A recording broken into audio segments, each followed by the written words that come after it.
Good morning, brothers and sisters. Thank you for your patience and thank you for coming down this wet morning to Catholic Center, as well as those online. Thank you for attending our first talk, legacy talk, jointly organized by Caritas, Singapore, and Catholic Foundation. Before we begin, I would like to invite Msgr John Paul for our opening prayer. All right, a very good morning to all of you.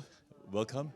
Those here and also those on the internet. So very warm welcome. So let us pray. In the name of the Father, Son, Holy Spirit. Amen. Lord, we thank you for this day.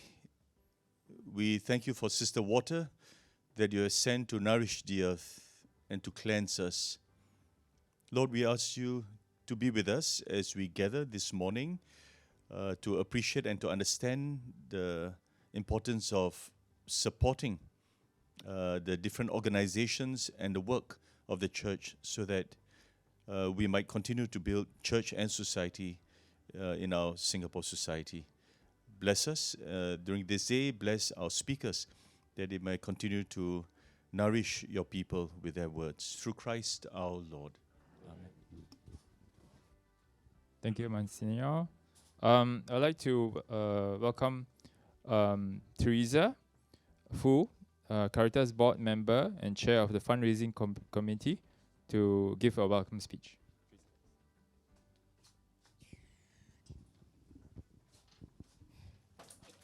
Good morning, Monsignor John Paul, and dear brothers and sisters in Christ. I bid you a very warm welcome to this first legacy talk organized jointly by Caritas and the Catholic Foundation. This forum is very timely, given our maturing community and that last Wednesday we commemorated the passing of our loved ones on All Souls Day. So it's very appropriate timing-wise. We are heartened to see many of you here and online, discerning how you can leave a legacy of love for the church as well as for those who are less fortunate among us. You are all truly disciples of Christ, as he taught us to love God with all your heart, with all your soul, and with all your mind. Catholic Foundation supports the operational and infrastructural needs of the church to enable more to come to know and love God. And Caritas seeks to love your neighbors as yourself, the neighbors who are poor, vulnerable, and marginalized in our community. I grew up in a Catholic family, and faith in our Lord is important to us. My parents left a legacy in their wills to the Catholic Church, as well as for the poor and the needy. It is now my turn to follow their footsteps and continue the legacy of support and the legacy of our Heavenly Father, who has more mercifully bestowed his love and blessings upon us. To me, giving is to provide love, care, and support to those in need. As a Catholic, I feel it is only appropriate for me to leave my legacy to Caritas, who takes care of the poor, the marginalized, and the disadvantaged in our society. Okay, I'm going to quote this gospel reading, which is a little bit, to me, it's unconventional, so I'm trying to interpret it in the way I can. Today's gospel reading, Jesus tells us, I tell you, make friends with this honest wealth. So when it fails, you will be welcome to eternal dwellings. In this parable, Jesus refers to a rich man's steward who is about to be fired by his master for mismanaging his master's resources. In the last days of his job, he fraudulently reduces the debts of his master's debtors, hoping that they will provide for him when he is unemployed. Are you familiar with that, Monsignor? The principle in this parable is that everything we own in this world should be to further the God's kingdom. We are God's stewards, just as the unjust steward in the parable was shrewd in benefiting himself materially, so should we be shrewd in benefiting ourselves and others spiritually. Anyway, I think that's the right interpretation. Thank you, and please remember that when you return to the Lord, leave your legacy of love. Thank you. Thank you, Teresa. I'd like to invite our keynote speaker, Monsignor John Paul. I think he needs no introduction, but I'll introduce him anyway. Franciscan friar and currently serves as the Archdiocese as Chancellor and Vicar-General. In addition, he's board member for both Caritas Singapore and Catholic Foundation. So you know why now he's a keynote speaker. He will be sharing with us the topic generative giving, why we give. Monsignor. Okay, thank you. All right, good morning again. So Teresa forgot to mention the Franciscan Foundation. Now, I threatened Willie that I might hijack this conference. Get me to talk. It's a bit dangerous. So, they gave me this lightsaber. So I'm going to try to use it, see if it works. Okay. Now, can you recognize what this is? It's outer space, yeah? And it's one of the pictures from the latest telescope that they put in the sky, James Webb. It was just put up Christmas last year. So less than a year old. This one is like the successor of Hubble telescope. We heard of it, right? Though that's an older generation. And these are some of the pictures that are coming through that they have managed to take in the outer space, really right out. So I'd like to start our reflection looking at this picture and say what intrigues me in the last week. Now, last week, if you recall, what is the first reading from last week's Mass? You all presumably went for Sunday Mass. Good Catholics, we take note of what the readings are. It's from Wisdom 11, and it says, "In your sight, Lord, the whole world is like a grain of dust that tips the scales." In God's sight, the whole world is like a grain of dust. Imagine that. You all have got your television, Netflix and all that, right? All the cable channel. I like watching National Geographic and Discovery. You have all these places that we can't travel ourselves, like under the sea, in the mountains, in the forest. And so these are like, they help me travel the world. They go places that we would never imagine. But we see the grandeur of what the world is like. It's massive. And we like to travel the world to view some of these places. And yet, our scripture says that the whole world is like a grain of dust in God's sight. What is the author of Wisdom trying to tell us? So, I just look at it. We belong to a solar system, right? There are a few planets, the Earth included, we revolve around the sun. So this constitutes one solar system, right? We belong to one solar system. And in this little small solar system, if we were to travel from one end to the other, it takes 58,850 light years across our little solar system. Can you imagine that? So what they say is light years measured is in 1 second, when you turn on the light, the light travels in 1 second, that's the distance. That's very far. Because you can stand about 1-2 kilometers away and someone turns on the torchlight, you see it. Or if someone shoots a gun, you see the flash before the sound hits you, right?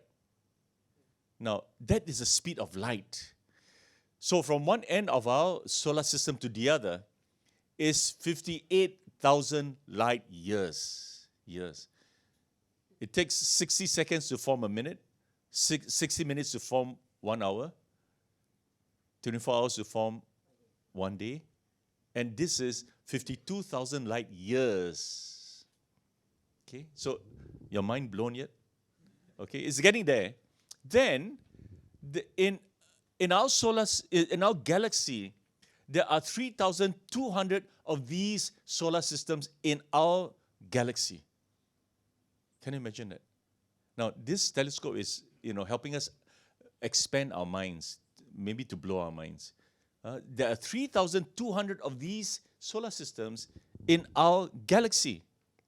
And in the universe, how many galaxies are there? This current James Webb, what is observable in the universe, they are estimating 2 trillion galaxies. So literally, our Earth is a grain of dust in this whole universe. Right? Why I raise this is to situate ourselves. Where are we in this universe? Where am I in the universe of God? How do I fit? Where's my place? I like Psalm 8 also, Psalm 8 blesses God with all of creation, and yet he cares for the simple mortal man. Psalm 8 is one of my favorite. 1 John chapter 4 verse 19, it says, we love because he first loved us. That's God's generosity. If you look at the whole of creation, and out of the expanse of the universe and through the space and time, why should we exist in this particular point in history? Remember, before we were born, at some point we don't exist.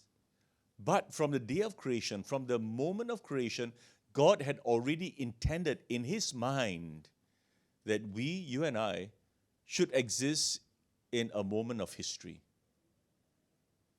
But we are part of this continuum, We will move on into eternity.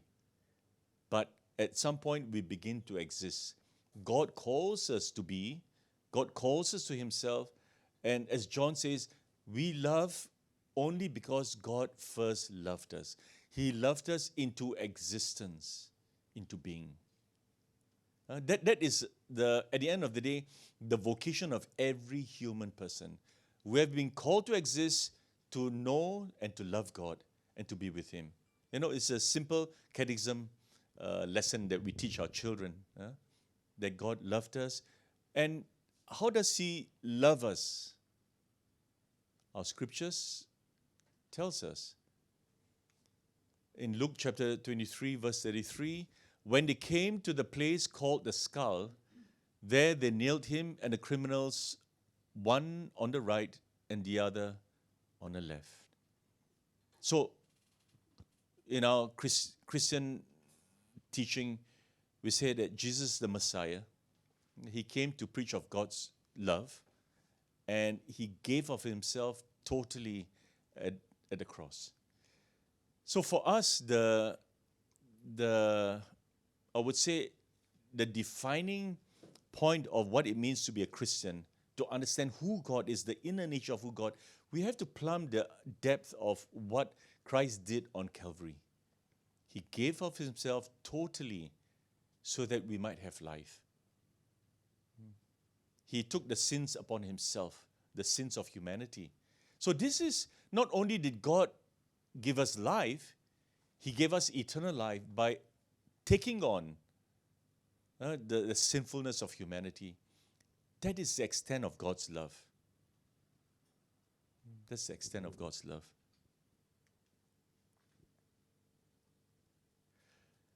For St. Francis, when he was speaking to the brothers about the Eucharist, because the Eucharist, our Eucharist is a continuation of Calvary. We continue to have access to Calvary, the graces of Calvary through the Eucharist. Christ said, I'll be with you till the end of time. And when he says he will be with us till the end of time, it wasn't some wishful thinking that, yes, I'll be. He said, I'll journey with you in bread and wine. So every time the Christian community gathers to break bread, there Christ will be present. And so Francis, asking the brothers to appreciate the wonderful gift of the Eucharist, he said, hold back nothing of yourself for yourself, so that he who gives of himself totally to you may receive you totally. It's a beautiful exchange, yeah? What Francis is saying, don't hold back. When God asks of you, to give yourself totally to Him in your own soul, right? Because He invites us by giving Himself totally to us on Calvary and at the Eucharist. No, the Eucharist is the continuation of the Incarnation. Incarnation didn't happen just once in history in Bethlehem or in Nazareth at the conception of Christ, but incarnation, when God takes on flesh, continues every time we break bread. At the birth of Christ, divinity took on human form. At the Eucharist, divinity takes on material form of bread and wine. For Francis, that is this profound sense of humility and poverty of God, that God empties Himself totally to reach out to us, so that no one can say, oh, I'm not worthy. Yeah? So this is this profound a realization of this poverty and humility of God. So what is our response?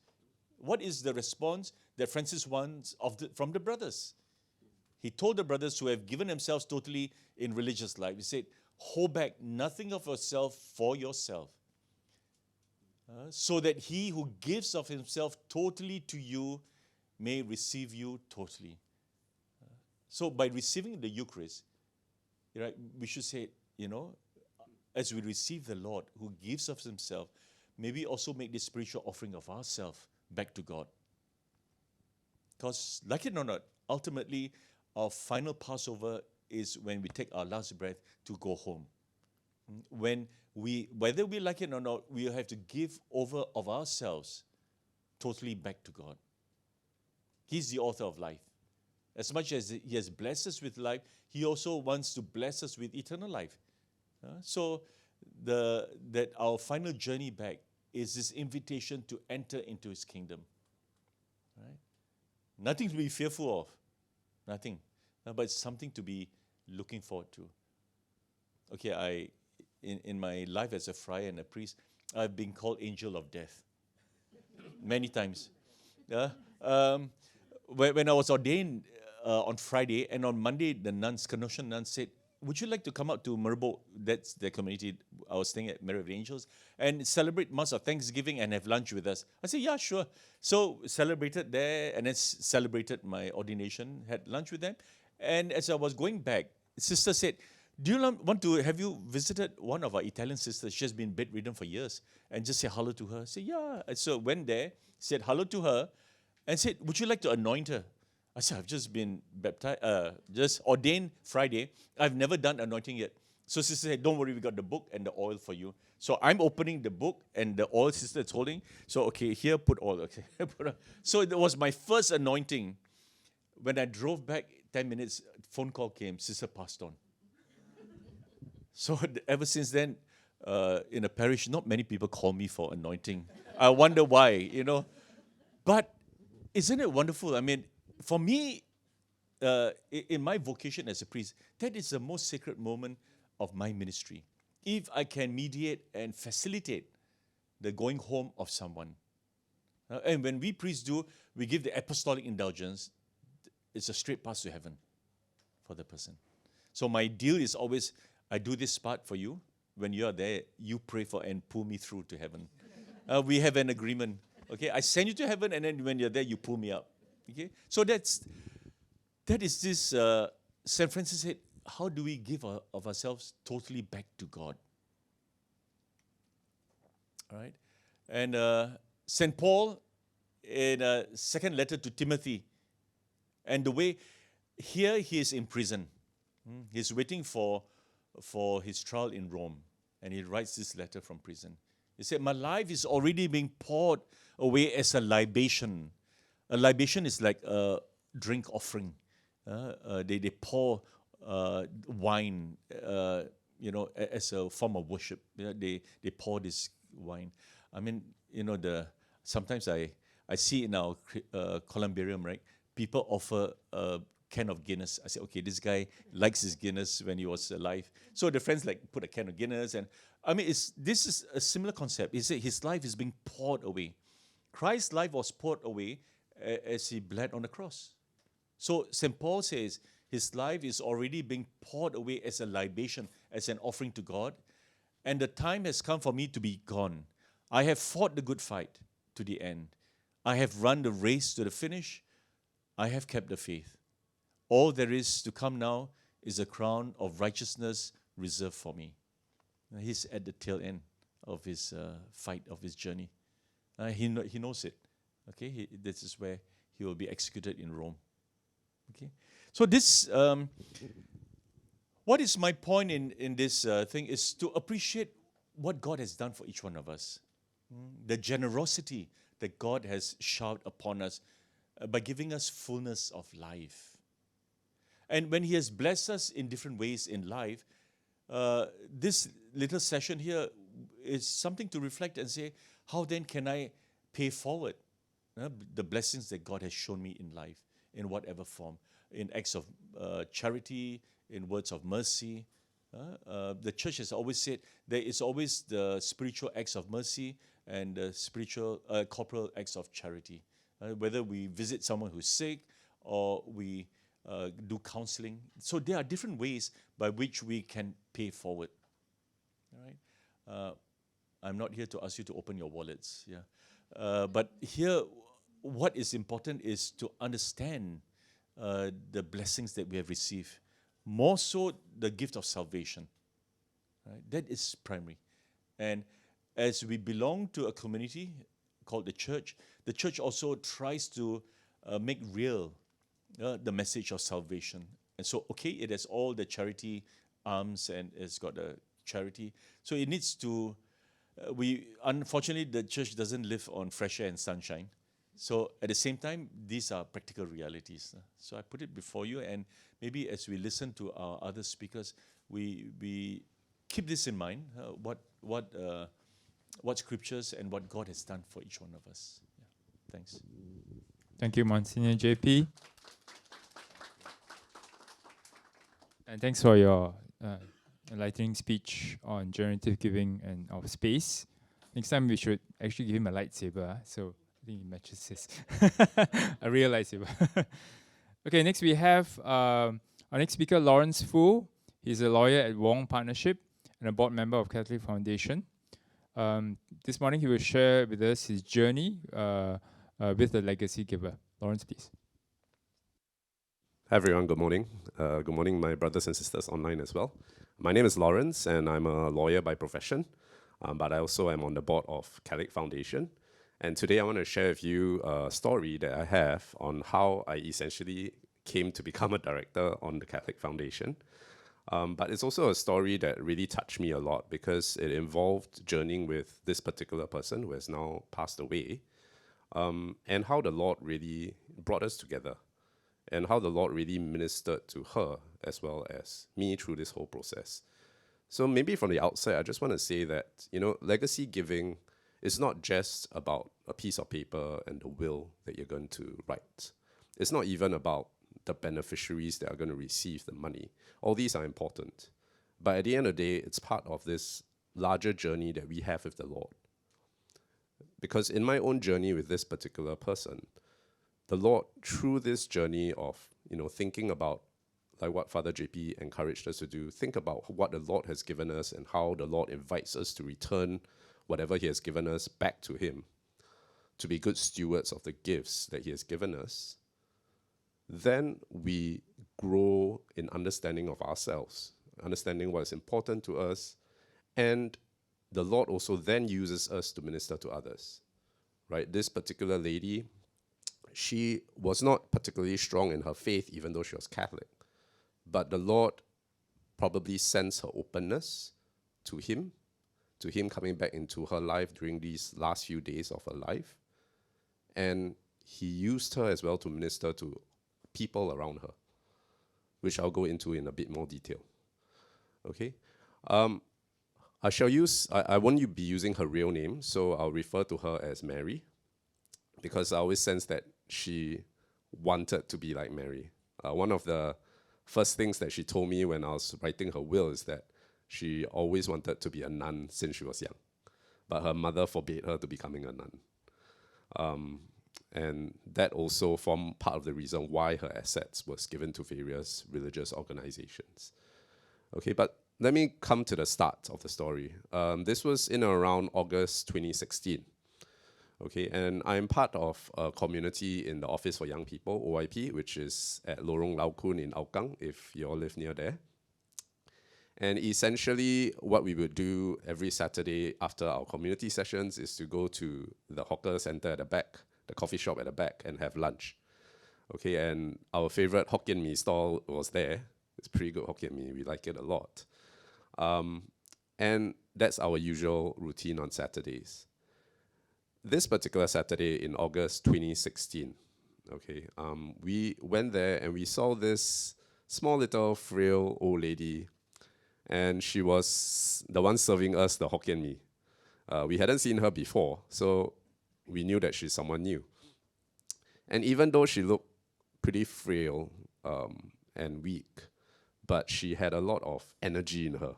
You know, she was very vivacious. She was very she liked to speak to us, talk to us, and we found her very engaging, right?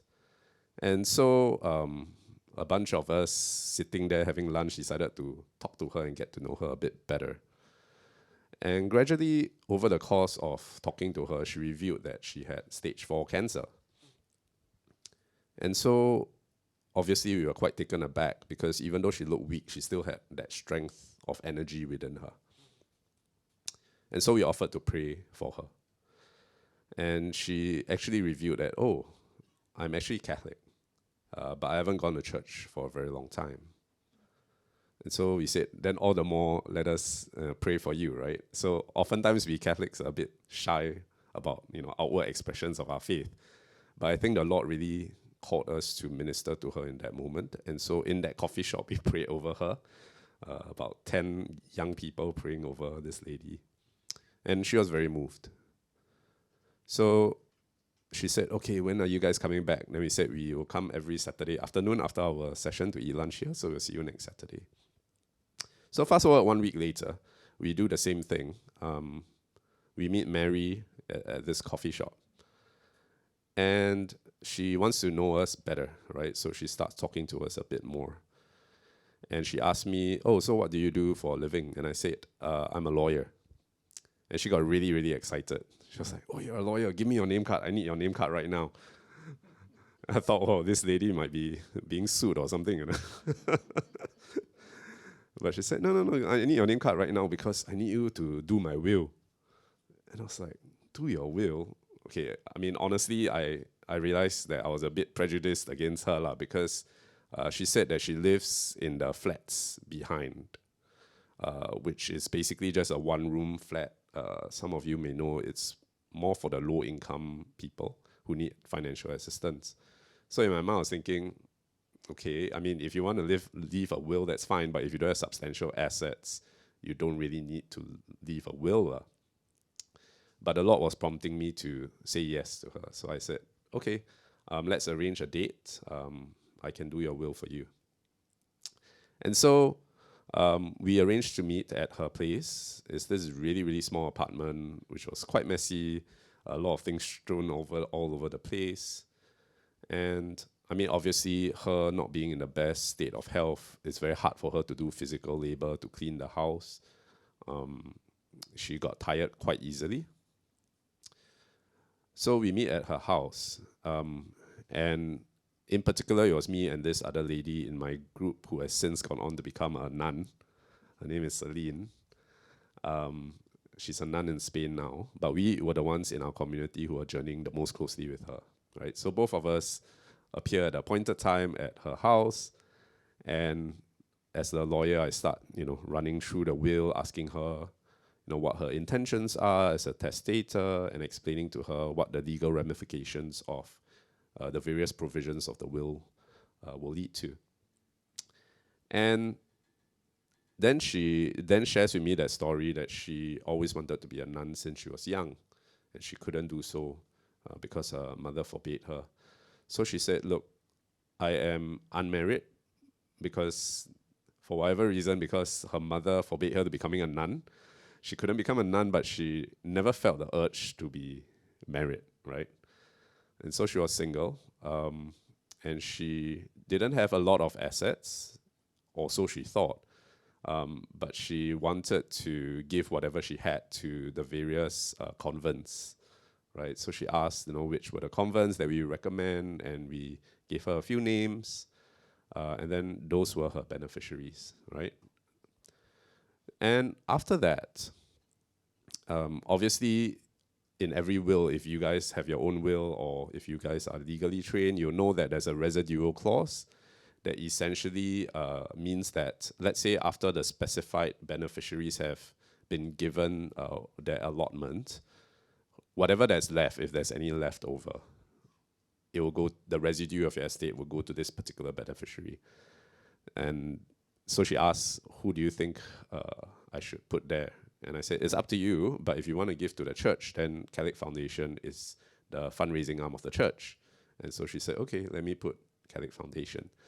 Without any expectation that any money would go to Catholic Foundation, because she only thought that whatever she had would go to the 3 convents, and that's it, right? I think on hindsight, she may have been suffering from a bit of dementia as well, or at least memory loss, because she couldn't remember her exact state of her affairs, right? Which subsequently was revealed when we actually went to take over and manage the estate. So then she asked me to be her executor and trustee of her will as well, which, as the lawyer drafting the will, generally you will say no. Because, as you can see with the various sagas that have played out in relation to will in the courts and in the news, it can get a bit dicey, and there can be a lot of disputes. But she said that, I really want you to do it. And I said, what about your relatives? Because generally you encourage your relatives. She said that, she wants to give some to her relatives, and she did give a small amount to her relatives. But she wants me to be the one to give it to them, right? So I made an exception. I said, okay, let me be the trustee and executor of your will. So, and then we were done and dusted. She was very happy. We had done the will. And then the next part was really the journeying with her itself in her last days. So over the next 10 months or so, we would try and journey with her. We would try and meet up with her, message her, but she would be intermittently responsive because of her health condition getting worse and worse. So a lot of times she was in hospital for extended periods, and she would be unresponsive to us, and we couldn't meet her and pray over her. But the times that we did meet with her, she always showed, an openness to hearing more about Christ. We encouraged her to go for Mass, but she still showed a reluctance to that. I remember there was one time she was very, very sick, and we thought that she was going to pass already. She was in Dover Park Hospice at that point in time.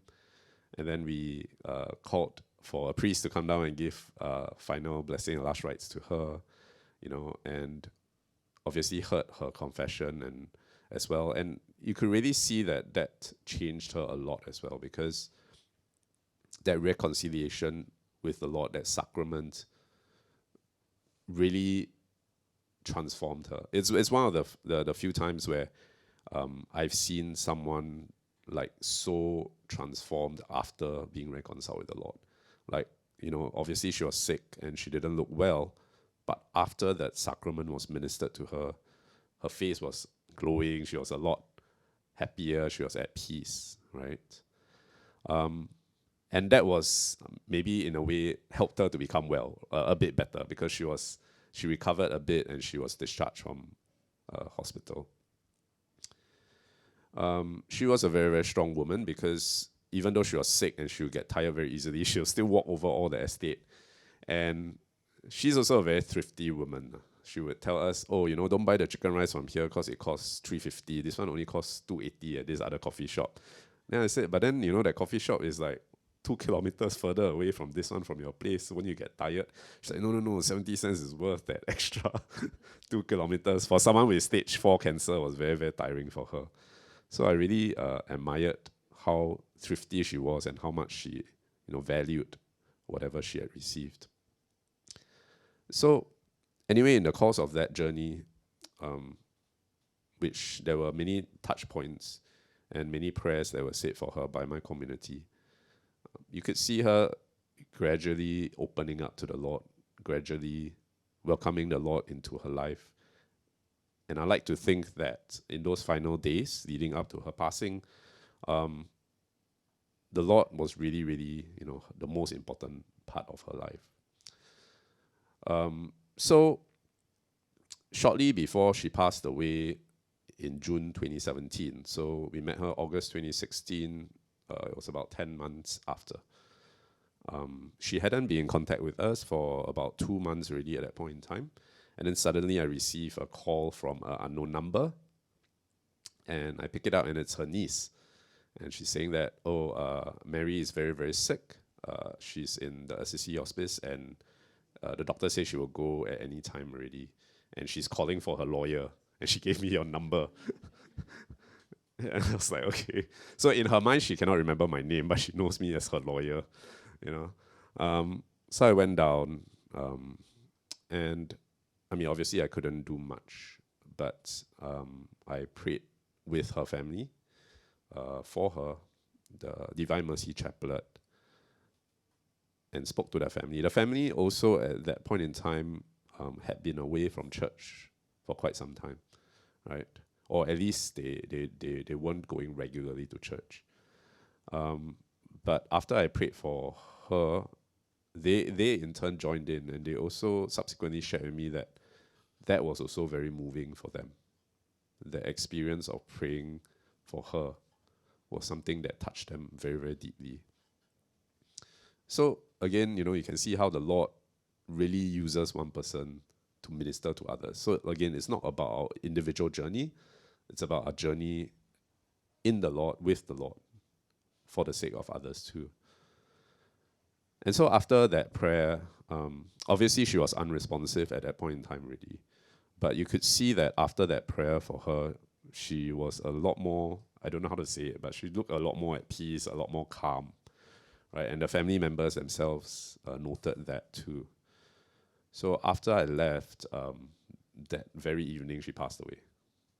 Yeah, the family members said that after she met you, she looked less really, really calm and peaceful after that prayer, and she went that night. So then comes the next part, which is the executing of her will, right? Needless to say, I mean, the whole community was praying for her soul and everything. So we did all of that. But when we came to executing her will, that's where the fun part started. If you know Mary, she's a very, very, like I said, vivacious, likes to, a bit cheeky, And so it was not surprising that she laid this surprise for us, in a way. The first surprise was her family member said, we are going to go to her house to clear up her house. And I was like, okay, I don't think there's much in her place except like some loose valuables, so it shouldn't take us very long. We should just go there and clear it up. So we went down there and we started digging up because the cupboards were locked, drawers were locked. And we started to find like cash around, right? So we found cash under the table, we found cash in the bed, we found cash in some, like, I think it's something that maybe the previous generation would do, like, take the money and hide for a rainy day or something like that. But when she did that, she forgot about it. Yeah, so there'll be quite a lot of money hidden everywhere in this quite messy house. And so we had to turn the whole house upside down to make sure that we managed to find every plot of money that was buried somewhere. And then thereafter, we had this whole bag of cash, and we didn't know what to do with it, right? So I said, okay, let us go to the safest place closest to here, which is OIP, and try and count the money, because as the executor and her family members were there, I didn't want any allegation that I'd taken any money or anything like that. So I wanted to count the money with them, verify that this was the amount, and then later on, add it into the estate. Yeah, so even counting the amount of money, it was quite a lot of cash. Yeah, it was more than 50,000 in cash. From all the 70 cents over the many years. Yeah, so that was quite interesting. Like, and then all the young people at OIP were walking in, and they were seeing people counting cash on the tables. They must have thought something interesting is happening. But she also had a lot of other assets, like fixed deposits, that some of them she was aware, some of them she wasn't aware. So, in executing the will, you have to write to the banks to check whether she has any accounts, and some of which came back saying yes, some of which we knew, some of which we didn't know. Yeah. So anyway, in executing the will and gathering all the estate, then we realized that actually she had a lot more money than she thought that she did. And I mean, it's not surprising because she was an accountant previously. And she was single, so didn't really have a family to provide for. But perhaps that's why I suspect that maybe her dementia or memory loss made her think that she only had that small little sum. So thereafter, we went to execute the will by giving it to the beneficiaries, right? And again, it was a sign of the Lord being present, lah. There were 3 convents that she wanted to bequeath to. The first one was the Canossian Sisters, which again conveniently is just next to OIP at that point in time. So I met Sister Cecily and passed her the check, and she said, "Oh, because they were moving out of that premises at that point in time, but they needed another month or 2 to move out fully, and they didn't have money for that additional rental." And she said she was praying for the Lord to show her where this money will come from. And then the next day, I turned up with the check and give it to her, and it's the exact amount that they needed. Right. So again, it shows you how the Lord is thinking like 10 steps ahead of us already, and He planned all of this. Right. The same thing happened for the Verban Day Sisters as well, which was the second convent that we gave to, and they said we were actually praying for this amount to come in as well, and it came in exactly at that same time. And the last organization was the Good Shepherd Sisters, and of course they were very happy to receive that amount. And actually, a lot of my journeying since then, drafting wills, has been with the Good Shepherd Sisters. They've been referring to me like various cases. They say this person is in need. Can you help? Right. So again, is not a single opportunity is wasted by the Lord. Yeah. So then, after we had given all the beneficiaries, there was the residue, which was quite a good amount, right? And that's why, we went to Catholic Foundation and gave the check, and thereafter, I got involved with Catholic Foundation and now a director there. So really, really no opportunity is wasted. And I think the takeaways from my journey is that legacy giving is really, really not just about what you give when you pass. It's about this journey. It's about praying and discerning right now, what is it the Lord calls us to give, not just after we pass, but even perhaps right now, right? Even when journeying with her, I always had this sense that the Lord is calling her to maybe challenge her a bit and see whether she can let go now. Because I think for her also, let go of, the attachment to this security blanket. Because for her, as an accountant, and you can see she's very thrifty, right? She always had in mind like, I must keep this for a rainy day, whatever small amount that she had, even though she knew that she was going to pass very soon. But me and our community, we had this sense that the Lord was also calling her to, can you let go now, right? Even before you pass, trust in me.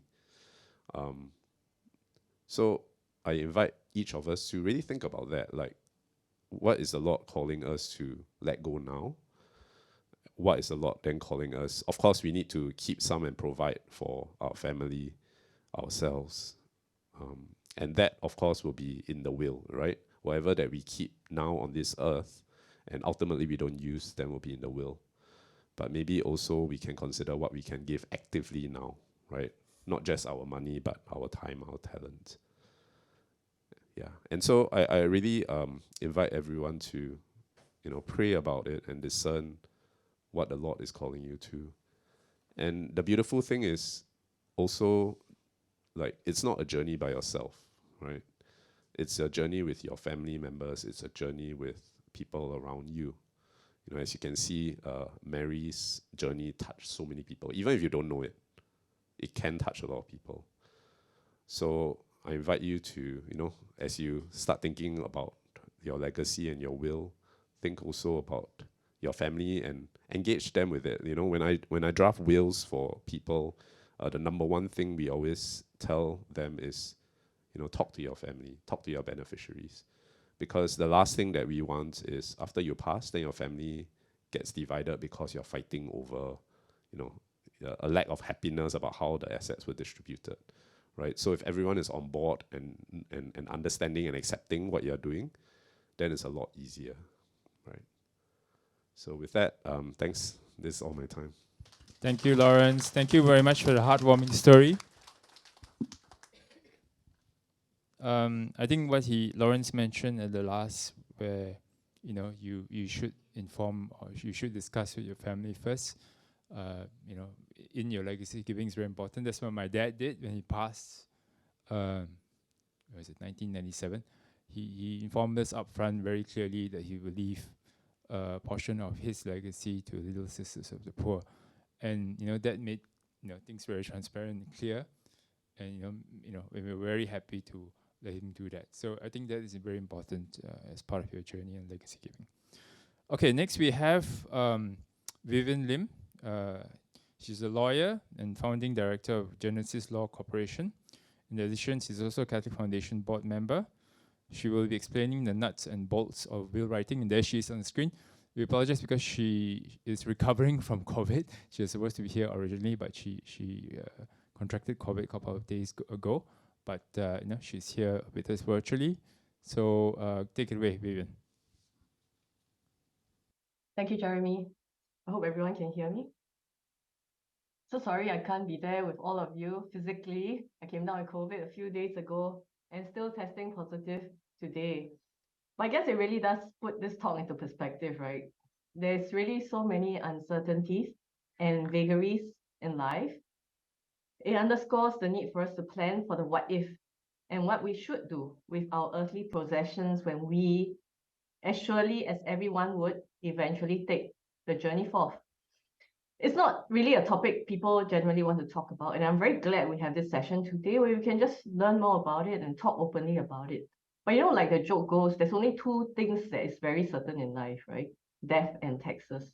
You plan for your taxes, so should you plan for your death. Monsignor John Paul has given you, how to plan spiritually for our eternal kingdom. And today I hope to give you just a little bit of snippet of what you can do to plan the material aspects.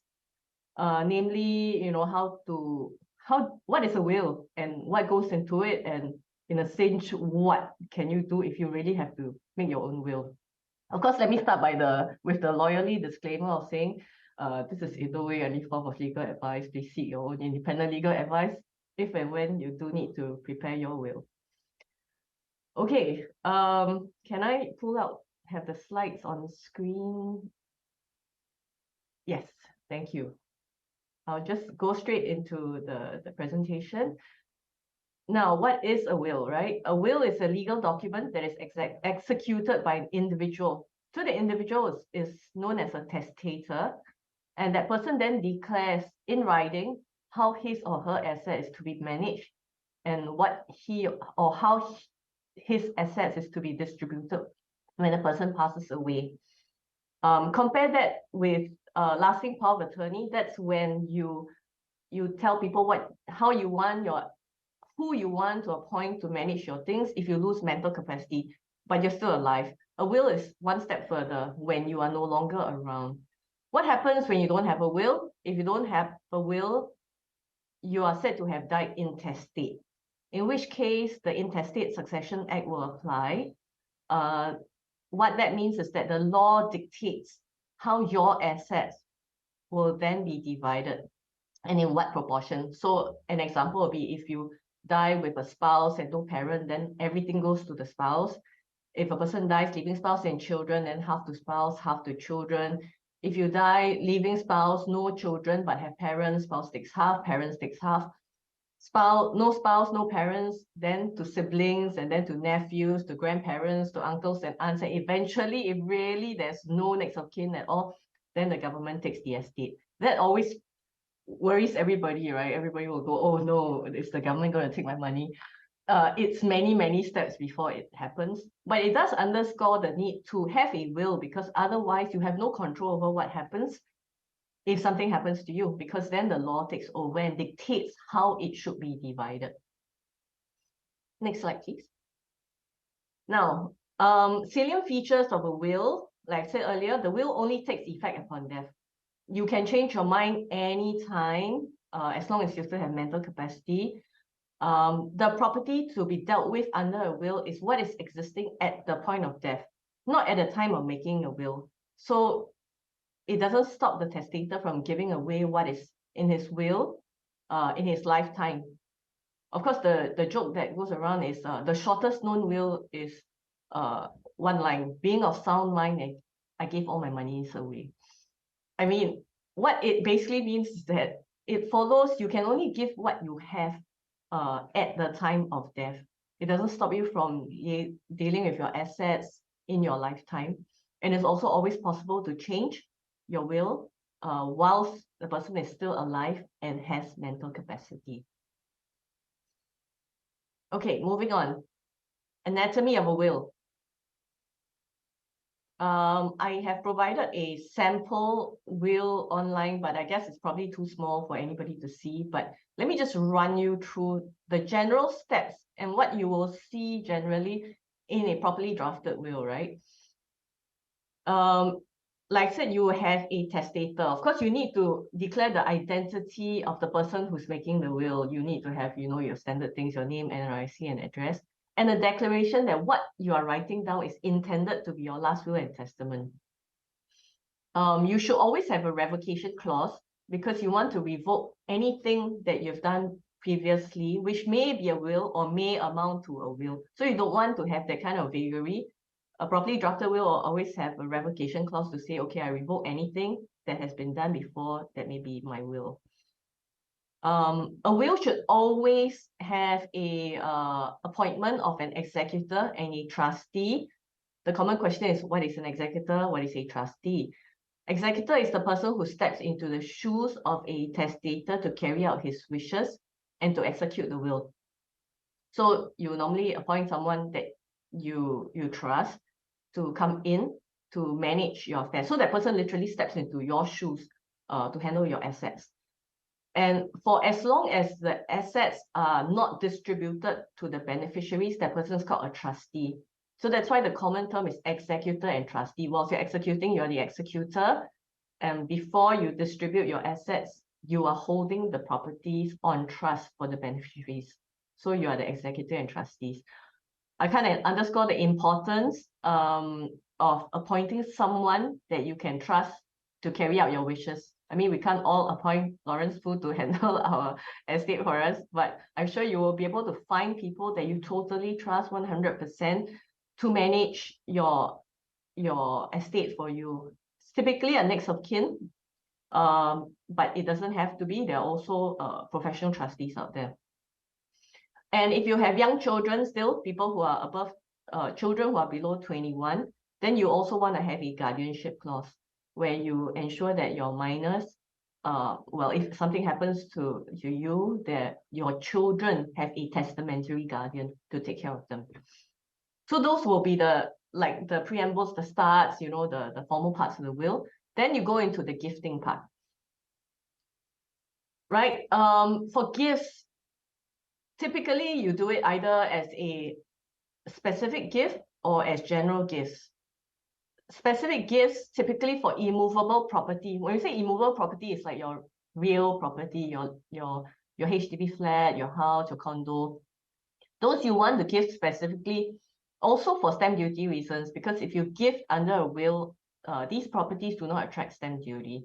So we normally do very specifically say, okay, for properties you want to give to someone, state it as a specific clause.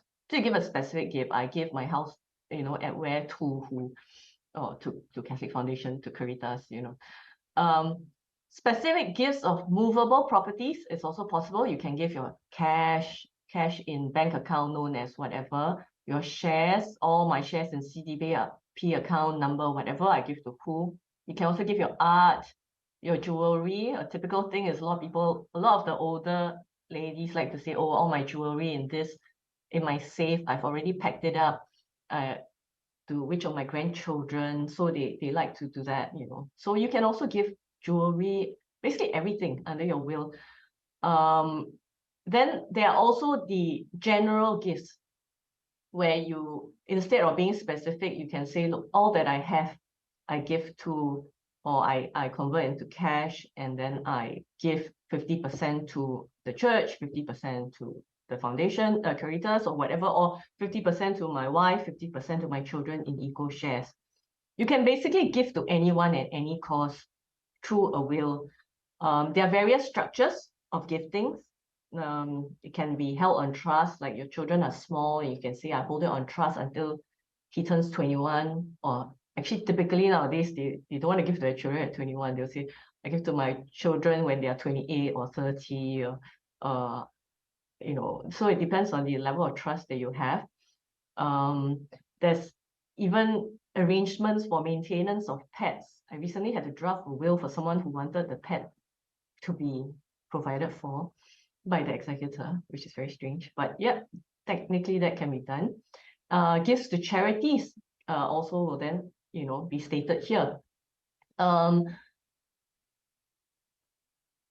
to note would be jointly held properties, things like your joint tenancy, flats, there are rights of survivorship. So like I said earlier before, right, you can only give what you have. So you can't override the normal operations of law. So if there are rights of survivorship, you hold your property jointly with your husband. So in the event you pass on, the property goes to your husband. You can't give that away to whoever you want to. But assuming the property is in your name solely, then you should be able to give it to whoever you want to. The other thing to note is there's this Family Inheritance Provision Act. Basically, like what Lawrence said earlier, you should be providing for dependents under your will. Dependents are typically minors, children, people who are financially still dependent on you. Otherwise, they can also apply to court to say that, hey, the will didn't provide for them, and apply for the estate to ensure that they are provided for. Right? There are various structures. One thing to note is CPF monies do not fall for distribution under the will. And also, if you have insurance policies, normally there would be a nomination clause. If you had already nominated it specifically to someone, then the insurance companies would honor that and pay that directly to that said nominee. Otherwise, if it's to the estate, then yes, it will come for distribution under the will. For things like charities, maybe I'll just say a note on that. Charities, you can give very specifically, like what Lawrence shared earlier, you can give very specifically to Catholic Foundation, to the nuns, to the Good Shepherd Sisters. So those are specific gifts to charities. There are also people who give like a purpose kind of thing. They'll say, oh, or whatever is left behind, 10%, I want to support the needs of overseas humanitarian or something like that, without saying which entity. Then the executors have the discretion to act in good faith and to ensure that it is given for that particular cause or that particular purpose. Okay, so that's briefly on the gifting part. Next slide, please. No, I'm already on the next slide. Sorry, just remain on that slide. There is usually a residuary clause, like what Lawrence said. You have to have that, and that's always what people tend to forget about when they draft their own. And then that really leaves things, in a very unsatisfactory way, because then you have a situation of partial intestacy. People always say, no, I have nothing else, but you always have something else. So it's always good to have a catch-all, to catch all remaining assets which you may have now or may in the future, from the point when you draft your will to the point of passing, which you never know when. to catch all remaining assets. So always have a residuary clause. You also want to be able to state where your debts should be dealt with under the will, because sometimes you give different assets to different people and people forget to provide for their debts. And then there's a fight over which pot of assets should you use to pay off debts, which may be hospitalization bills, testamentary bills, funeral expenses, and things like that, right? So there should also be a portion which deals with payment of debts and expenses. And then lastly, there should be a proper execution clause with a proper attestation clause, date, signature, and the witnessing clause. If I can go to the next slide, Linus, thank you. Okay, this is a sample of how a standard simple will may look like. Of course, it's like a very simple over the counter kind of will. There are many other sorts, and it can go into a lot of details as well. Okay, next slide. Now, requirements for a valid will. You can only make a will if you're above 21 years old for it to be valid. It can only be a valid will if the person, the testator, is of sound mind. Typically, that's not in question, and the lawyer or whoever is doing the will then have to ensure that the person making the will understands the intent and the context, as well as what exactly is being stated in the will. For testators who are above a certain age, we typically also require that there be a medical report, or at least a note from a doctor to confirm that the person is of sound mind, can understand and can do a valid will. Then it must be in writing, and it must be signed right at the end by the testator in the presence of two witnesses who are also in the presence of each other. Typical law school type of lectures or tutorials, we will always have all these case studies about how, you know, the person signs, but then one witness was not looking at it and another person went out of the room and wasn't there. So, and then the will gets invalidated. And it even happens to today. People sign wills and then witnessed by one person, but the other person actually didn't see. And the will gets invalidated. So it is very important that the will must be signed by two persons who are also present at the same time. So all three signing concurrently at the same time. Beneficiaries cannot be witnesses, and spouses of beneficiaries also cannot be witnesses. It doesn't invalidate the will, but any gift to that beneficiary then becomes invalidated if that beneficiary or the spouse of that beneficiary acts as a witness to that person's will. Okay, after doing a will, next slide, please. How do you want to, if you want to change your mind, what do? Typically, you make a new will, right? If you change your mind, that's perfectly fine. You just make a new will, you change whatever, whatever you have given, and you just change your beneficiaries or change the provisions accordingly. But sometimes there are people who say, I just want to revoke without putting a new will, which is very strange. But that can happen. And how do you do that? One is you make a subsequent will in writing by saying that I just want to revoke the previous will. And it has to be done in the same way as if you're making a will, meaning you sign and two witnesses. The other thing to note is actually a will is automatically revoked by marriage, not by divorce. That's a very crucial difference. So if a person gets divorced, the will is still very valid. But if a person gets married after making a will, unless the will is made in contemplation for that particular marriage, that any previous wills that you have done is automatically revoked. So please make another will after that.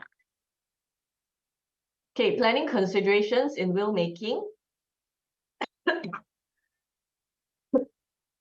Okay, number one, it doesn't cover your CPF monies, as I said earlier. Everyone should make CPF nominations if you haven't done so. You can also nominate charities in your CPF if you want to. And it's a very simple process. Just go CPF online and get your nominations done through CPF directly. Your will doesn't cover CPF money, so just remember that, that's very important.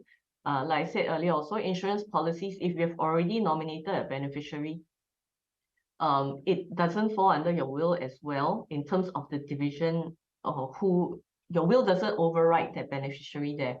But if you want it to come under your will, then for your insurance policies, just put it as will to the estate.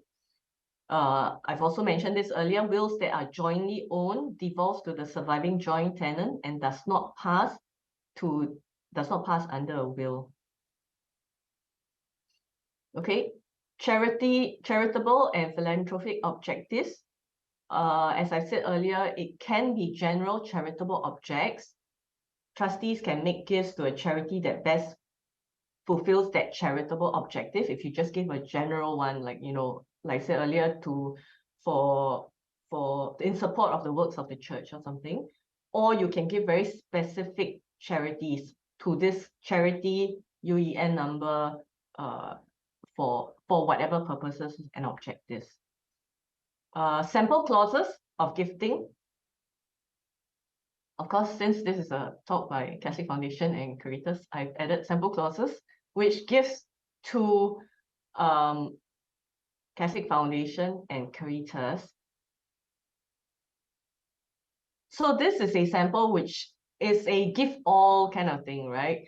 So it can, the earlier part where you have the testamentary or appointment of executors and all that, and then someone can just very simply say, subject to the payment of my funeral, testamentary expenses, just debts, estate duty, I give all or percentage of my residue of my estate to, say, Caritas Singapore, that's the UEN number, or Catholic Foundation UEN number. Individual shares absolutely for the general purposes and objectives of the respective charities. We normally say general purposes and objectives because then you give to the charity and the charity can use the monies as they deem fit in accordance with their objects. You can be specific, but sometimes it then binds the hands of the recipient. So you can say, look, I gave it to this organization for this specific purpose. Then donor intent would then require that recipient to use it only for that specific purpose, which may or may not, which may be very restrictive, and the charity may then find themselves stuck with the money. And if they want to change that purpose, they need to go to court to get it to be endorsed.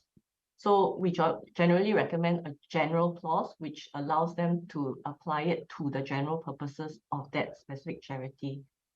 This is an example of giving all or a residue. So it's a catch-all kind of thing rather than an asset specific. You can also give specific assets like, oh, I want to just, this is the bank account I set aside for my charitable works. So I give this bank account of mine to this charity.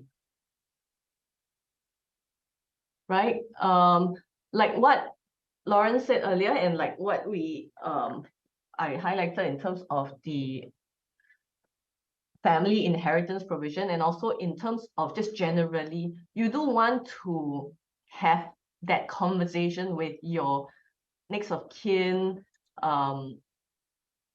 as to how you want to plan your estate. You do have to support your dependents generally, although dependents are actually defined quite narrowly. It's usually minor children or people with disabilities or a dependent spouse. But you are generally free, subject to that, to give to whoever you want to. But it is often an emotive subject. Sometimes people, especially when you have children and the children don't receive equally from the parents, it can also become very emotive and very divisive.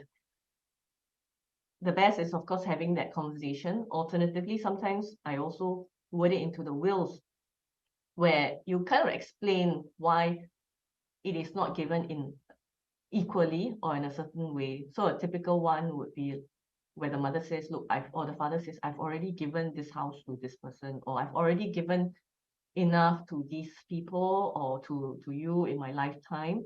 For my assets upon my passing, I would like to provide for this charity because, you know, this is my aim and all that. So it is actually possible to also add a bit more wordings in the will to explain your thinking.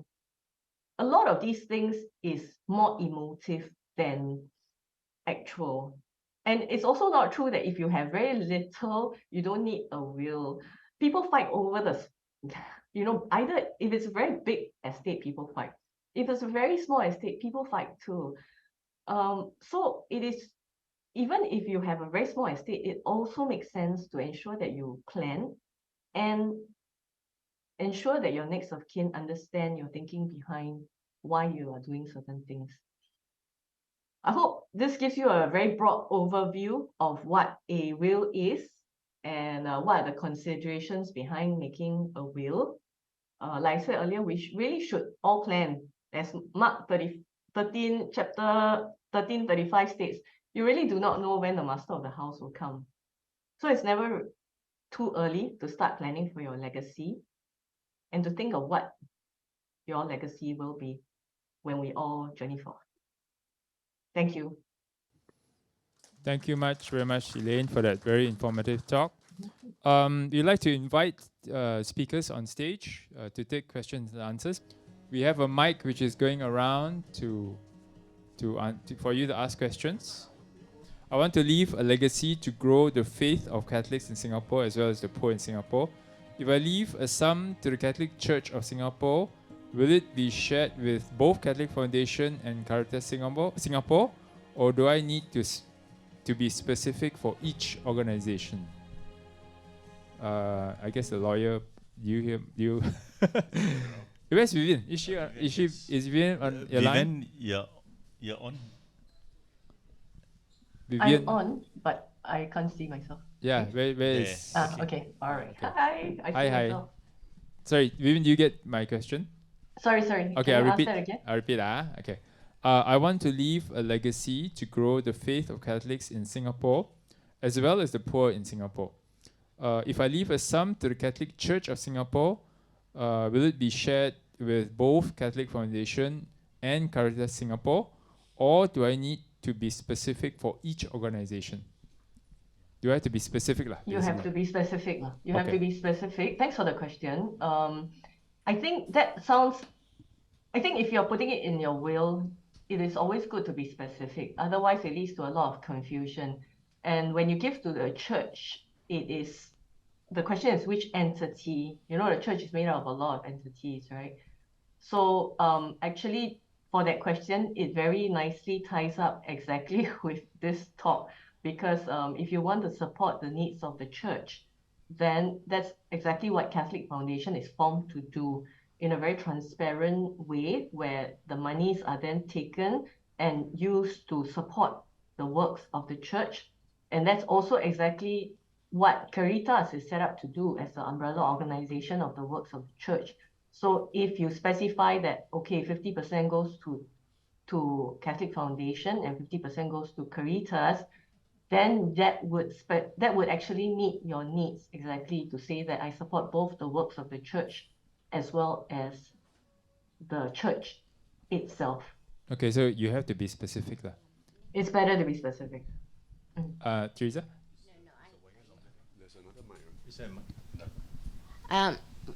My parents, when they died, I was very emotional about them. The will stayed to the Catholic Church. So as a trustee, executive of the estate, what I did was I went to all the churches that they're familiar with and they've gone through, including Cathedral of the Good Shepherd. So I went to them and said, I have this sum of money, but I'm going to divide them, and how much. So it's up to the executor. If you left it like that, I think, it's very broad and open. And so I gave to about, I think, 5 churches.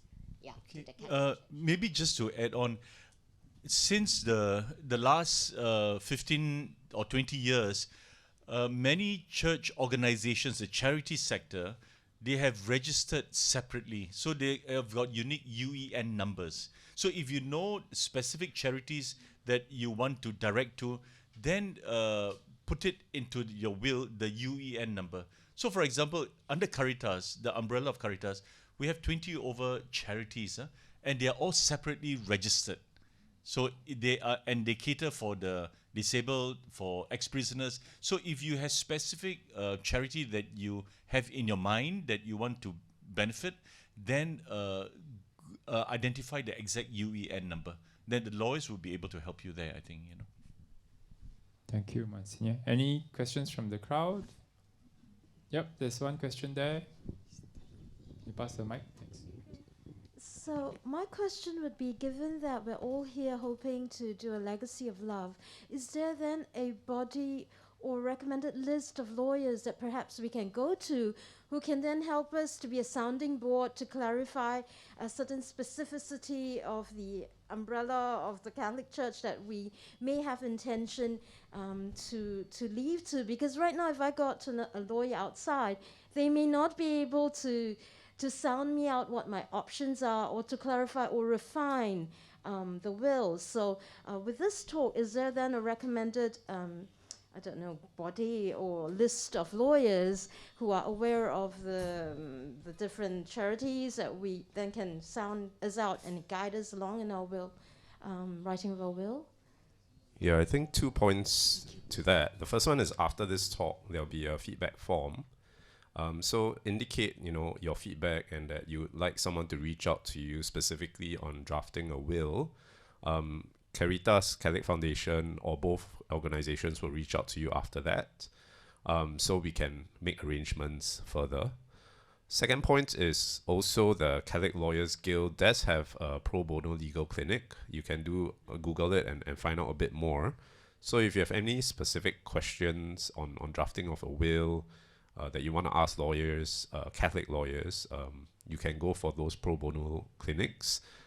They can also recommend you Catholic lawyers to draft those wills. Yeah. Okay, I hope that answers your question. Thanks, Lauren. We have another question from online. Can a will be done without a lawyer? That is just myself and 2 witnesses. Maybe one of the lawyers can help answer this. I think we're both nodding our heads. Yeah, Yeah. Vivienne, go. Yeah, yes, you can.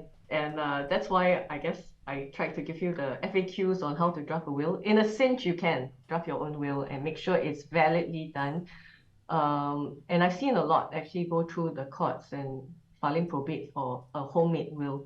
But like I said, it's always better to have someone legally trained look through it, because the problem is when it's not complete, you miss out things, and it's not validly done. Then you go through thinking with the comfort thinking that, oh, I already have a will done, but actually the will is not done properly and part of it is intestate or it's not valid, then you have a problem. So yes, you can, but it's always advisable to get it done properly. Yeah, also very important is that if nobody knows about your will, then it's equivalent to intestate. So when you do a will, make sure you have the originals. Sign maybe a few originals, 2, 3 originals, if you're doing it by yourself, and keep it somewhere where you know that at least the executor and trustee knows where it is, somewhere in a safe place. Alternatively, the Singapore Academy of Law does offer this wills registry service, that they don't keep the will for you, but you can lodge a filing to say where the will is, right? So upon passing, your family members or your executor trustee can go on the wills registry and search and find out where the will is kept, right? And then they can go and access it. Okay? Thank you. I also like to share, I did my will a few years back, and I didn't use a lawyer. I didn't write it myself. Actually, there are quite a few will writers in Singapore. If you do a search, you can find, and they will help you write a will as well. Okay.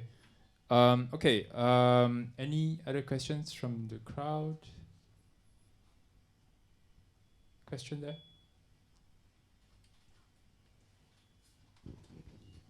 Is there a list of the UEN that we can assess? The different organizations, Caritas and... Caritas is on our website, and I think Catholic Foundation is on the website. And if you search, if you have a particular charity in mind, most of them have their UENs on their website. So if you do a search, you will be able to find the UN. Okay. I have a question online. What is the church's stance on providing for family and dependents versus other causes? For example, what if my family is in need, but I will everything to a charity instead? Am I committing a sin? Okay, I'm looking at Monsignor Paul. I think Monsignor can. I'm not God. I suppose that there is a basic need to care for family, and it's just a balance lah. I think if you have provided enough, and the children are adults and they have their own life and family, and they're comfortable, and you feel with the remaining assets you want to give it to charity, like the two lawyers that have said, Lawrence and Vivienne, talk to your children. You know, don't end up having a fight in court between the church and the children. You know, I mean, there have been cases, right? The children, they have been left out, and then they find out that the church is getting everything. So it's not pleasant. We don't ask that to be done, but if that is the intention of the donor, then at least let the children or interested parties be aware of your intention. Thank you, Monsignor. Any other questions?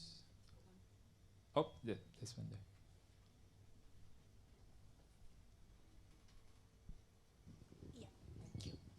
there. Hi, thank you for conducting the session. My question is, if I want a church organization to be the beneficiary, can I also have them as the executor and trustee? Okay, I think the lawyers will answer Conflict, this. right? Conflict. Yeah, Thank you. Yeah, I mean, you need to have a specific individual to be the executor and trustee. So the organization itself can't necessarily, and also who within that organization is going to be the executor and trustee. And I think also the organization itself would usually prefer not to. There can be potential liability and issues dealing with the family members and everything. So you really need to pick your executor and trustee carefully. I would recommend either a family member that you trust or a trusted friend. Yeah. Yeah, I think I should just add that there is actually a lot of liabilities and responsibility of being a executor and a trustee. There's a need to ensure that the assets are properly gathered, distributed, debts paid off, and things like that. So it's actually quite an involved job. So no, the charities generally, beneficiaries won't, charities won't want to be the executors, but next of kin, like what Lauren said, and it's going to be someone you really trust. So typically we also say, if you don't have one person that you totally trust, then maybe have it as two, and they act jointly, and in a way they then act as check and balance on each other. So you get two individual friends or whoever that you can trust, and they can act jointly in the administering of the estate. There are also professionals out there, but you've got to pay them and all that. But there are trust companies out there who also do act as professional executors. But for most of us, we either use next of kin or friends that we know can manage assets and monies. Okay, thank you. Just to share, I was the executor for my dad's will, and plus my mother, so he didn't trust me enough lah. But it's the end. Okay, question online. I have one son. Do I need to make a will if I want to give him everything? Another lawyer question, I guess. Lawrence? I mean, obviously, you would encourage still making a will. You can do a very, very simple will, because Is the mother around? yeah. I mean, the question is the mother around, right? Sorry, Yeah. Vivienne, you're going to say. No. I was going to say actually, there are many questions to that question, because like, is the mother around, or is that a father? When you say you have one son, is the son a minor or not? Because if it's a minor, then yes, you should definitely make a will, because you also need a guardian over the son. And if there's no spouse around, all the more you should make sure that you have a will for that one son, because otherwise, under intestacy laws, there's also a lot of things. You need a co-administrator and all that kind of thing. You need to provide for sureties. Long and short of it is just make a will. It's a lot easier. Otherwise, you have to go through the whole letters of administration process, which is actually not easy. Thank you. Any other questions from the crowd? Yeah, there's one here. You use that. Yeah. Okay. I am a stepmother, and my husband will leave everything with me.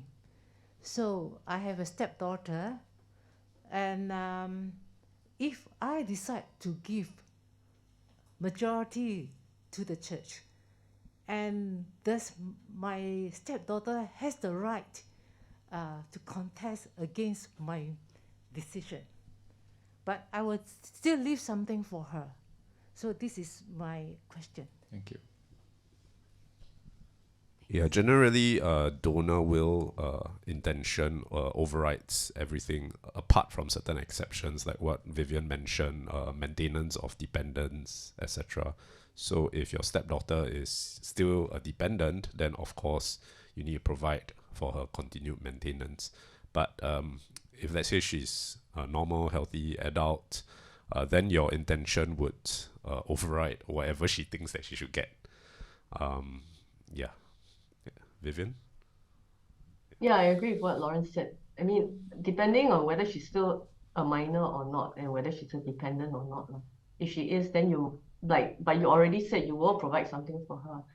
And be very clear in the will, like I said earlier, just add a line or two to say, look, I've already provided for you in my lifetime. We have given more than enough to you, and this is our legacy, what we have. Because ultimately it's your whatever, it's what you know belongs to you and your husband, right?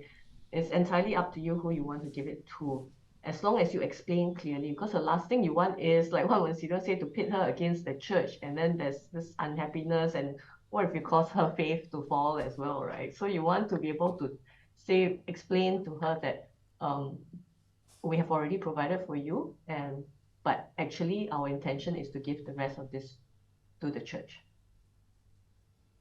Okay.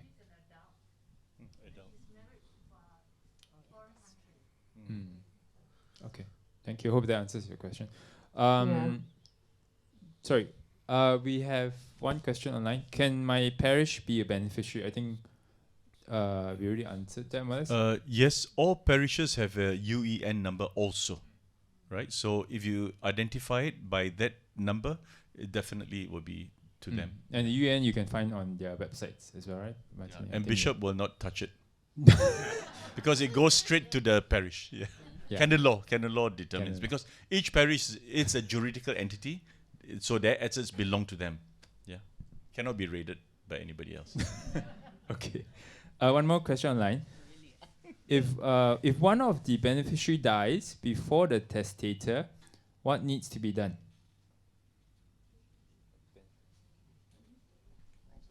If one of the beneficiary dies before the testator, what needs to be done? I guess is there anything need to be done? Do they need to change the will or? Yeah, I mean, ideally you should revoke the will and write a new one. That would be the cleanest. Yeah. Yeah. Typically, we would recommend that. I mean, if you are still, that means in a situation where you're in a position to change your will and your intended main beneficiary is no longer there, then yes, it would make sense to change the will. But typically, when you draft a will with a lawyer or someone, you would actually already have planned at least one or two scenarios, where if everything goes to, say, your spouse, and then you have another portion where you say, in the event my spouse predeceases me, then this is what happens to me. And in the event this person predeceases me, then this is what happens. So in a typical will, you also sometimes have at least one or two scenarios where your main beneficiary takes place, where your main beneficiary predeceases before you. You may also have clauses which say, look, if the person is no longer around, then if the person passes on after you, so there's also if they pass before or if they pass after. If they pass after, then the question is, do you want it to go to that person's estate? That means my children's children will then get it. So there are a lot of scenarios to think of and plan. So it may not be a one-size-fits-all, but it's good to think through all the various scenarios. Thank you. Any other questions from the floor? Yes.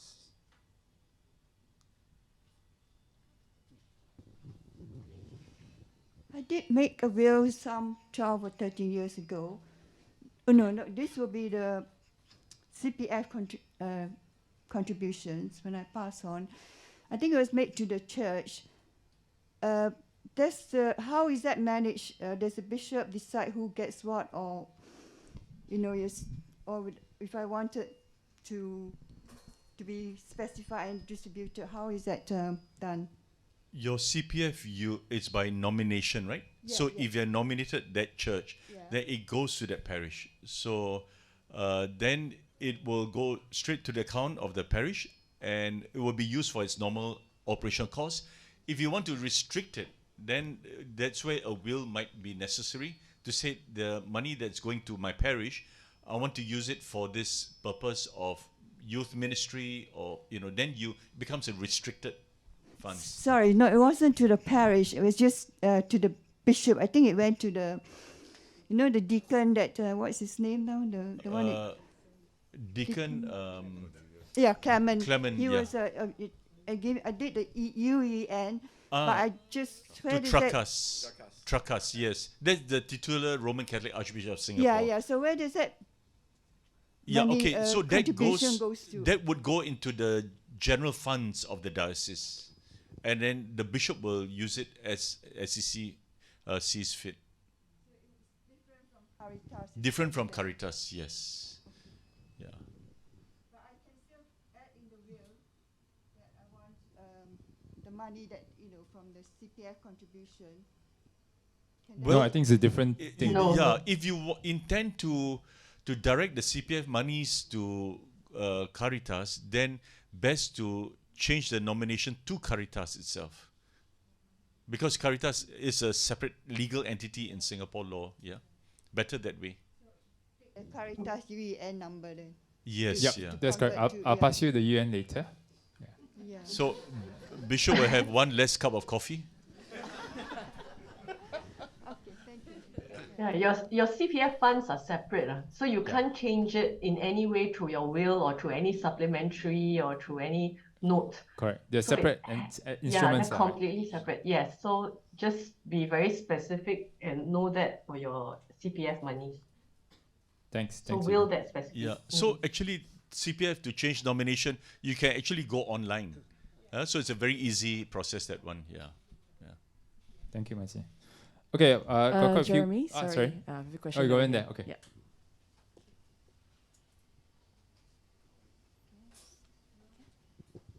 Yeah, I just want to check if there's a special need child that you want to leave to, and if it's like 18 years and below, you need a trustee.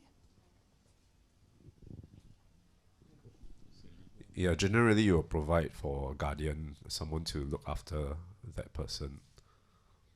Yeah, and that person will, you would put in your will that that person will use the monies necessary to upkeep, the particular dependent, right? So it can be the same person as your executor or trustee, or you can be someone different. So it's really down to you. But the will itself should specify who is the guardian, who is taking care of the dependent. Okay, I hope that answers the question. We have a question here which says, if a will states that the will go to the Roman Catholic Archdiocese of Singapore, where does it go? I think we already answered that question, right? So that goes to Archbishop, and then he drinks his coffee lah. Okay, so not very specific lah, right? So if you want to donate to a very specific charity, please get the UN number. Okay. Okay, this question online. I have a dependent parent. Can the will be written that the parent is provided for, and after the parent passes on, the balance is then distributed to the church? You can always provide for all kinds of things under your will, but ultimately that's where your executor and your trustees come in, which underscores the importance of ensuring that you have a proper structure in place. But yes, you can tell your executor that under your will, I give this house to this person subject to, you know, in his lifetime he can stay there, or I give this amount of money, but to to the maintenance of who first, how much a month or whatever, and upon that person's demise, all balance to go to who else, you know, whoever else you want to. So yes, it's possible to craft all that under your will. Thank you, Vivienne. Any more questions from the crowd? Yes? Oh. Okay, I have a niece who has got adopted a child, and the child is mentally challenged anyway, and a lot of other difficulties. I think he must be about 20, in the adult age by now. So I'm just thinking how much is, you know, whether I should give to Caritas or, you know, on whether, I think he's doing okay. You know, I'm just wondering where I should direct my legacy for, you know, give him anything, or rather to go to Caritas. He's also visually handicapped, and whether that is, which is better.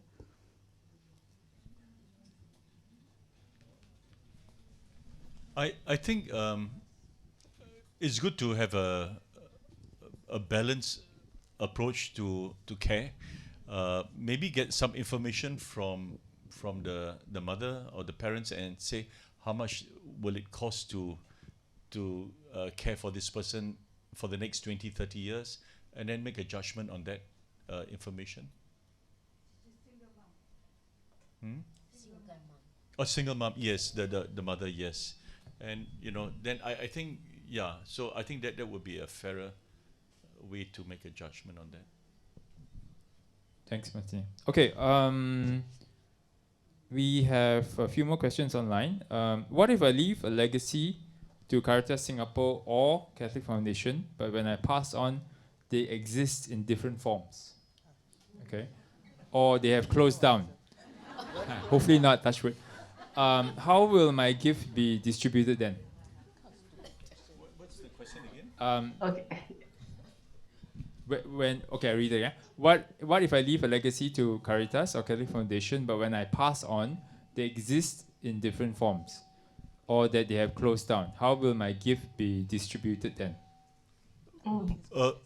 Maybe it's a legal thing, but in the constitutions of these two legal entities, they have clauses on how to distribute the assets upon the demise of this organization, and it's to similar charities of the similar cause. That's from one line, unless the lawyers want to add on. I mean, I guess because at that point in time, these assets still belong to the testator, and so it doesn't belong to that particular organization. So I think the key is, again, number one is how specific your language is. You know, if you're very specific, you put like Catholic Foundation UEN number, then we may have to see whether the new entity, let's say it changes name, but then it's still the same UEN number and the same organization, then it's still clearly the same organization, right?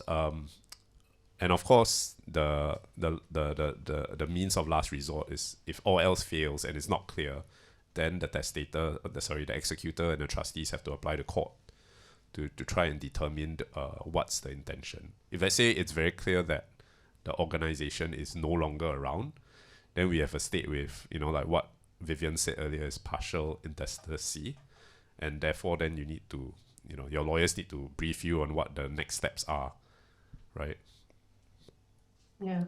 If I can just jump in, there are actually 3 points to it. One is actually, it's a very good point, but that's why we started these organizations to begin with, because a corporate entity has, in a way, no end unless it's actually wound up. So unless someone comes and says, okay, I'm going to wind these organizations, these major church organizations up, it will persist through all times, hopefully. And like what Msgr says, right, there is a winding up clause as to how the assets of these organizations are to be distributed if in the event such entities are eventually wound up in your lifetime or otherwise. And lastly, like what Lawrence said, I've actually done a case where someone said, I wanted to give this monies to a Buddhist free clinic previously. And there's no such clinic anymore because it was not an entity, it was just a clinic, right? So we just went to court and said, look, given that the intention was for a clinic which supports the poor, can we then apply the monies to similar causes which honors the intent of the giver? So you find the next closest entity that has that kind of activity and get the court to sanction that same distribution. And that's what took place that time. Okay. Let's take one more question from the crowd, and then I think we are closing off today. What's the charges for doing a will? Sorry, can you What's repeat the yourself? charges for doing a will? Lawrence can answer. Lawrence can answer. And if I were to redo the will again, is there another charge? Yes. May I know how much? I mean, if you do it by yourself, it's free, lah.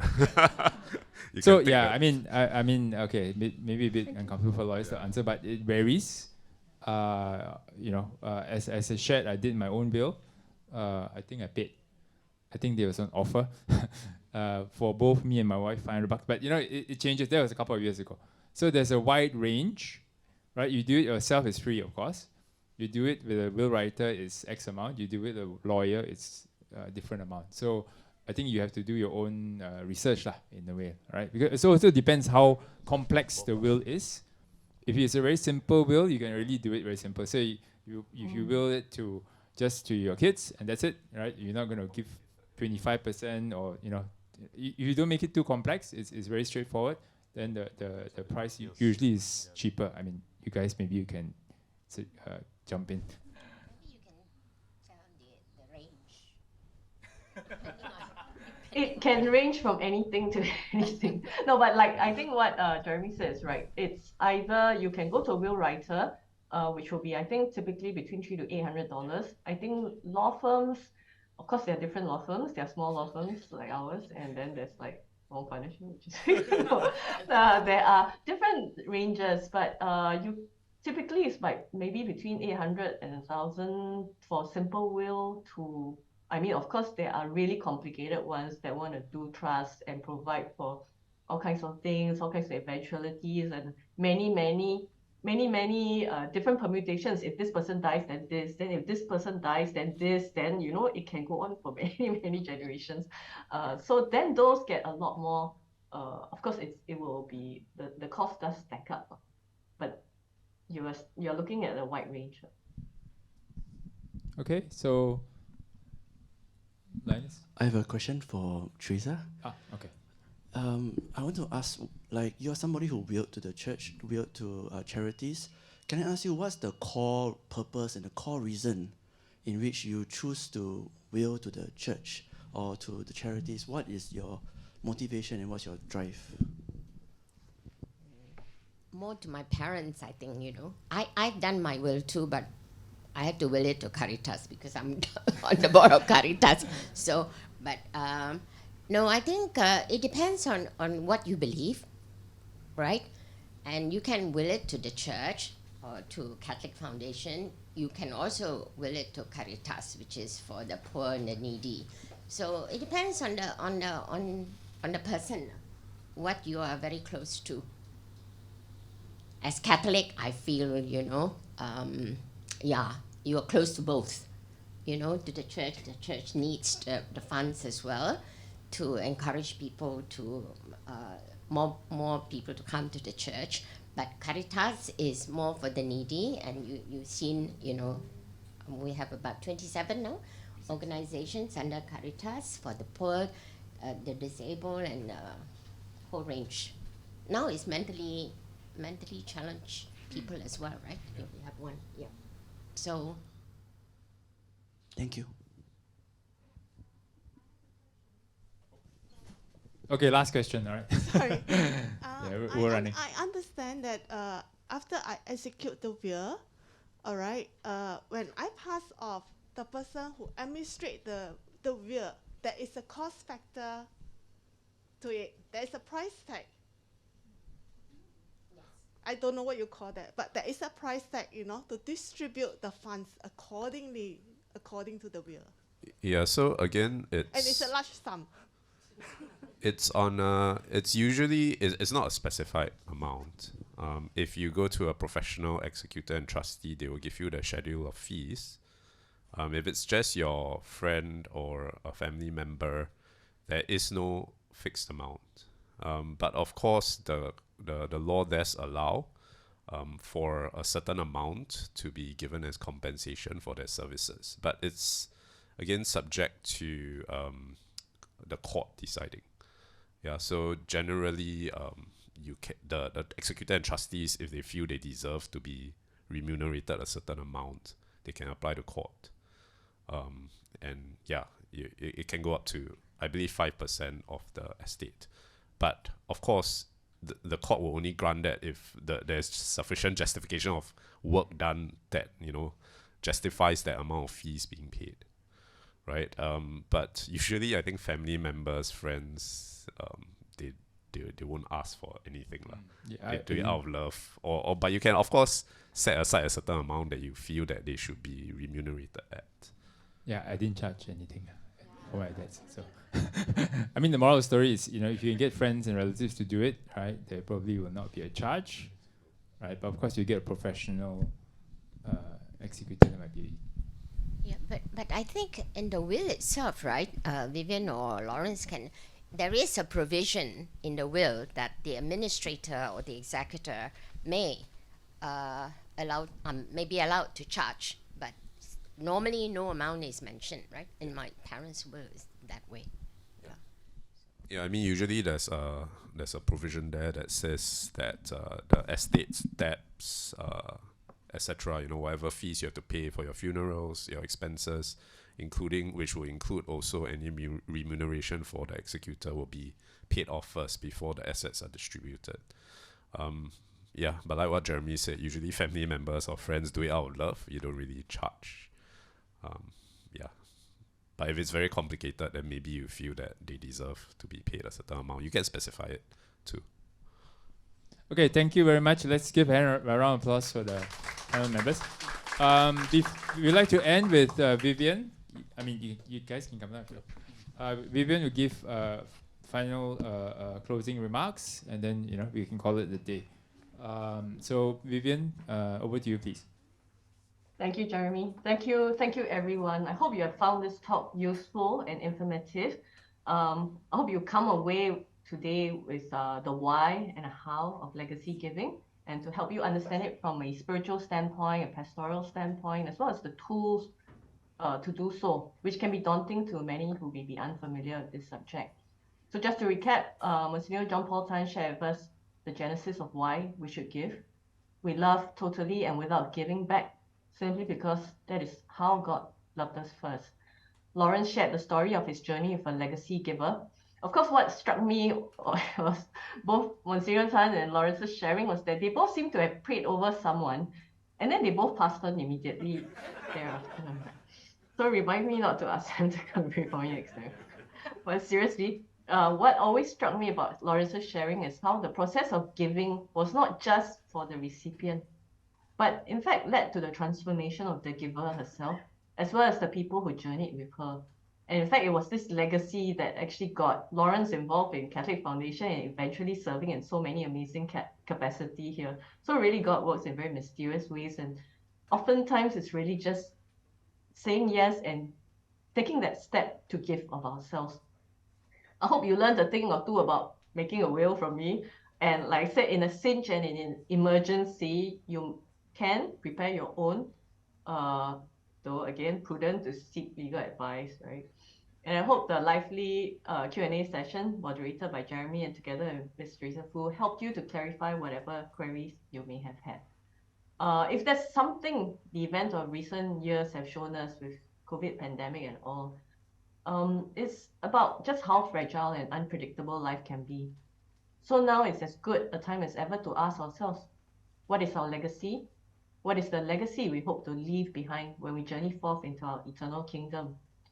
Of course, we hope that our legacy comes first and foremost from whatever good, whatever love, whatever contributions we may have given in our time, our talent, and our treasures when we are still around. But it's also never too early to plan and to ask ourselves, even as we prepare ourselves spiritually, what to do with our earthly possessions when we journey physically forth. And that is what we sought to do today, to plant in you those seeds of thoughts, those seeds of love, and to start those little conversations within your family to enable each of us to leave little legacies of love of your own. It is, to me, especially meaningful that Caritas Singapore and Catholic Foundation have collaborated together to offer you this legacy giving talk. So as you would have heard many times today, Caritas serves the poor, the vulnerable, and the marginalized, regardless of race, religion, or status here in Singapore. Catholic Foundation supports the operational and infrastructural needs of the Church at the archdiocesan level. I say it's very meaningful because whether in our lifetime or beyond, supporting these two organizations, and of course the many church organizations that do amazing work, symbolically these two organizations seem to live out Christ's mandate for us to love God, meaning we support the church through the foundation, Catholic Foundation, and to love our neighbor, to support the works of the church through Caritas Singapore. And feeling strongly for these causes, we may want to continue supporting and giving to these organizations and to foundations even beyond our lifetime. To end off, on behalf of the staff and representatives from Caritas and Catholic Foundation, I want to thank Msgr John Paul Tan, Ms. Teresa Fu, and Mr. Lawrence Fu for their sharings and insights. I also want to especially thank Jeremy, Juliana, Elaine, Gregory, Clarissa, Cindy, Philip, and the many staff of Caritas and Catholic Foundation for helping to pull this event together. And last but certainly not least, I want to thank all of you for spending this cold, rainy Saturday morning with us, and hope that you have found it informative, and hope that it plants the seeds of thoughts and conversations for you and your family